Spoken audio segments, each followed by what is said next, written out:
Howdy. I wanted to make a few videos talking about ethics. I'm working on an ethics project and trying to take a little bit different approach than you may be used to. Firstly, I'd like to make a distinction between ethics and morality. Ethics, in the sense I'll be using it, is the theory of right conduct. In other words, what is good, what is evil, what is right, what is wrong, what is the best way to live, what is of value, what is valueless, good, better, best. Those would all fall into the theory of right conduct. Morals, at least in the sense that I'll be using it, has to do with applied ethics. In other words, how well is one able to put into practice the theory that they have about good and evil. Many people use them as synonyms. In other words, someone might say, "Oh, you're so unethical," or "You're such an immoral person." Well, usually what that person means is, you aren't living up to my standard of right or wrong. When, for all intents and purposes, they might be perfectly moral within their own ethical system. There's many different types of theories of ethics, and I'm going to be focusing mostly on the subcategory of divine command theory. Divine command theory is very simple ethical theory. It states God's commands are good, whereas God's prohibitions are evil. So this would apply to any group that believes there's a god or gods or goddesses who have given commands and made their will known to humankind. A subcategory of divine command theory would be Christian ethics, and I'm going to get into that into a little more detail. But along with Christian ethics, we also need to take into account culture and its impact on our views of what's right and wrong. This has to do with norms, laws, rules, values, expectations. We learn this from our parents, from our schools. It's what it means to be a good citizen. It's what it means to be a good person. And oftentimes people's ethics or moralities line up with these norms of their society, or what's legal in their society. Although being moral and doing what's legal isn't always the same thing. And lastly, I want to talk about ontology, which is the theory of being. In other words, it asks the question, why is there something rather than nothing? What does it mean to be a human being? What does it mean to be?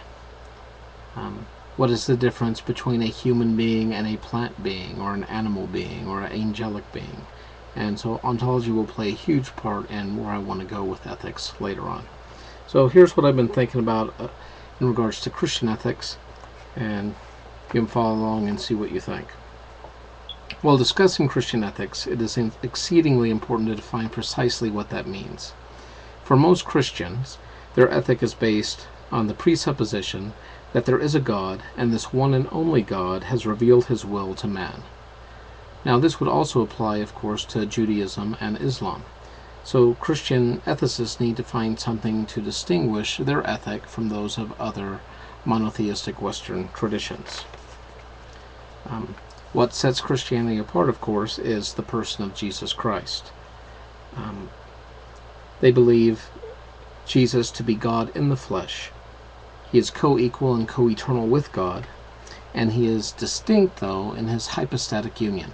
And that's a $20 theological term, which simply means 100% God, 100% man. And you might be saying, time out, how can we have a 200% being? Well, this really isn't about logic or reason or anything of that nature. This has to do with theology and orthodoxy and a matter of faith. So this idea of the God-man, this 200% being, is what separates Christian ethics, in the sense, from Judaism and Islam, which both reject that Jesus was God. The teachings of Christ, along with his apostles and disciples, make up what is known as the New Testament. These writings, along with the Jewish scriptures, make up the canon of authoritative text, which makes up the Christian Bible. Depending on the theological stance of the various sects within Christianity, the Bible is believed to be a compilation of myth, history, and moral stories, to the other end of the spectrum, where the Bible is believed to be the actual, inerrant, verbal, plenary, or God-breathed. Every jot, every tittle, everything comes from God and is God's word given to us. Yet even within evangelical and fundamentalist sects, which generally follow a literal historical interpretation of the Scriptures, there is still a broad range of interpretation and application of these very same Scriptures. Among the more conservative sects who believe in the infallible nature of the Scriptures would be at least three major hermeneutical schools of thought within Protestant circles.